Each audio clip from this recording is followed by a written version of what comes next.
बेक साइडनिफ्राय खिन्थु बिराद मोजां नुहुरखायो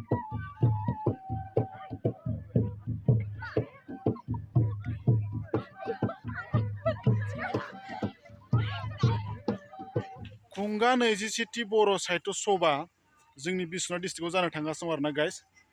बेखौनो आं माने नोंथांमोननो देखायनो होननानै भिडिअ बानायफैनाय जाबाय आरोना जोंनि बिश्वनाथ डिस्ट्रिक्टआव आरोखि बिश्वनाथ डिस्ट्रिक्ट नदर हालाम हिरिम्बा गेलेग्रा फोथाराव खुंगा 27थि बर' साहित्य सभा गिदिर मोनसे प्रग्राम जानो थांगासिनो दं आरो बेखौ नोंथांमोननो दिनै देखायनो होननानै आं भिडिअ बानायनाय जाबाय आरोना थ' गाइस नोंथांमोन बयखौबो बरायबाय दैमारि ब्लग इउटुब चेनेलाव आसा खालामो नोंथांमोनहा बयबो इसोरनि अननायाव मोजाङै दं होननानै ओमफ्राय दायो गाइस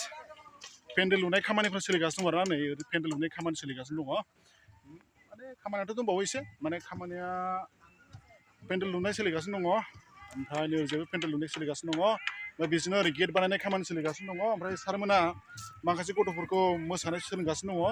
आरोखि ओमफ्राय बिदिनो भलन्टियारफोरनि साबधान बिसिना बायदिसिना माने सोलिगासिनो दं आरोना बेफोरखौ माने नोंथांमोननो एसे शेयार खालामनानै फैबाय आरोना उनावलाय माथा ब्लगखौ इन्ट्रेस्ट जागोन ना ओमफ्राय गाइस जोंना नै गेटनि खामानिया जागासिनो दं आरोना गेटआ जाजोबथ'वाखै एसे दंबावो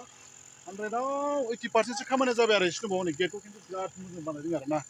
बिराद डिजाइननि गेट जागोन बेयो ओरैबायदि मोजां जागोन गेटआ माने कमप्लिट जाजोबो आरोखि ओरै हाबनांगौ आरोना माबायनाय नों खामानि गोलैदों नामा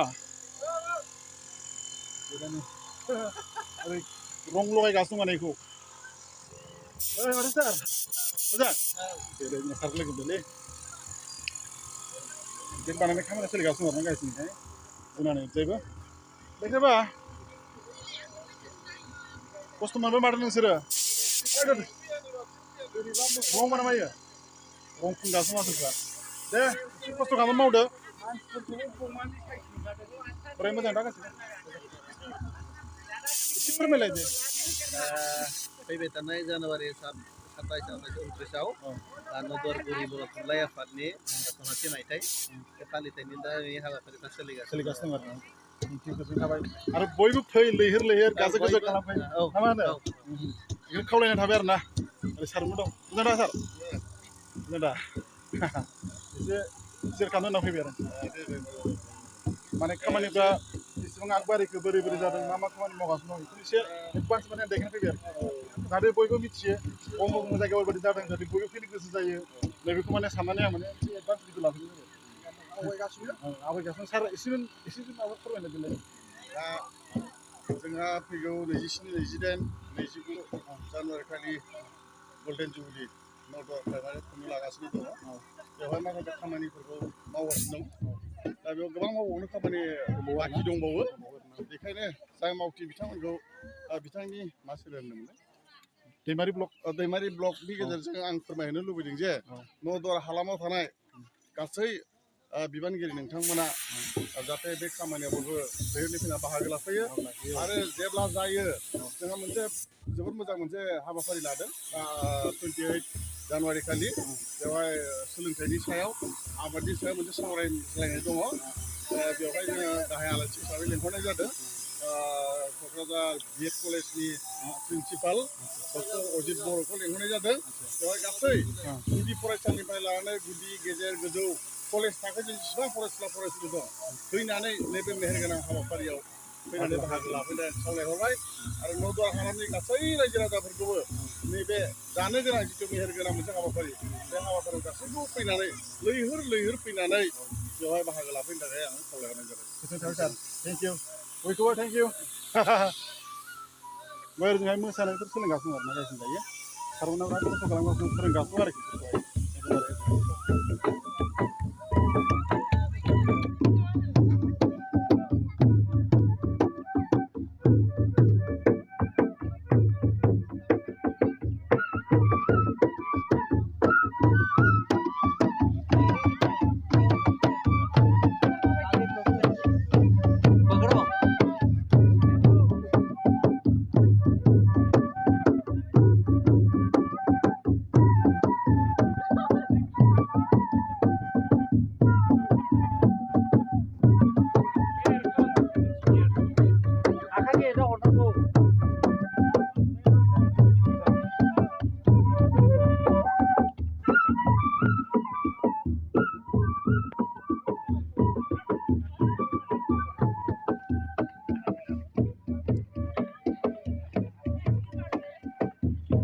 मोसाग्राफोरखौ बानायसो नुसै माथो आङो मेंबाय नामा नोंसोरलाय माथो मेंनानै मोसानाय बायदिसो नुबाय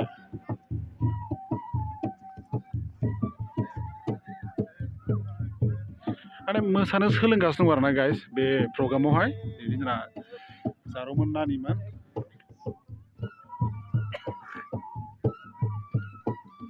बेक साइडनिफ्राय बिराद मोजां नुबाय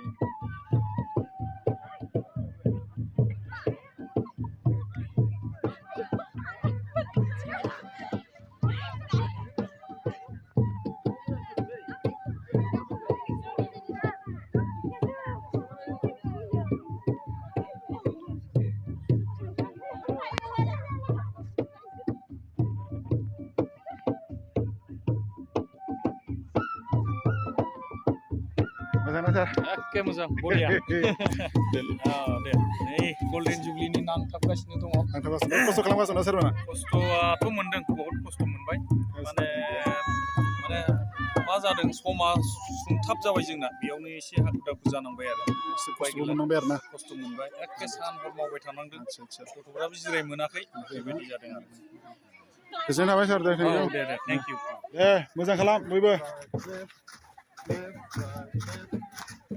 सार मोजां दा मोजां आच्चा मा फोरोंदों एसे खोन्थालाय बिसोरखौ फोरोंनाया औ फोरोंनाया जाहैबाय बिसोरखौ साबधान बिश्राम डायनेमुर आच्चा बायेमुर सामने टेटसेल दाइने सेलुट नैथियाव जिथुनाखि देखायगोन बेखौनो माने फोरोंनाय जादों ओमफ्राय रोंजोब्बाय आरो ना रोंनायाथ' जथेस्थ' रोंबाय आरो ना आच्चा दा जों माने सेलेक्सन प्रसिजारखौ खालामगासिनो दङ जिथुनाखि मानसिखौ नायनानै हाइटफोरखौ नायनानै सेलेक्सन खालामगासिनो थेंक इउ सार गोजोननाय थाबाय वेलकाम बयबो मोजां खालाम दै सारा जेखौ फोरोंदों मोजाङै मानि मिथिबाय थिगानो ना बयस गासिबो थिगानोखा बरिया एकदम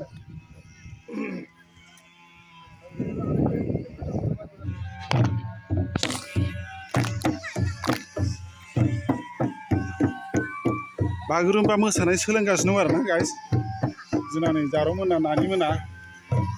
मोसादो बयबो मोजाङै बयबो गोसो होनानै मोसा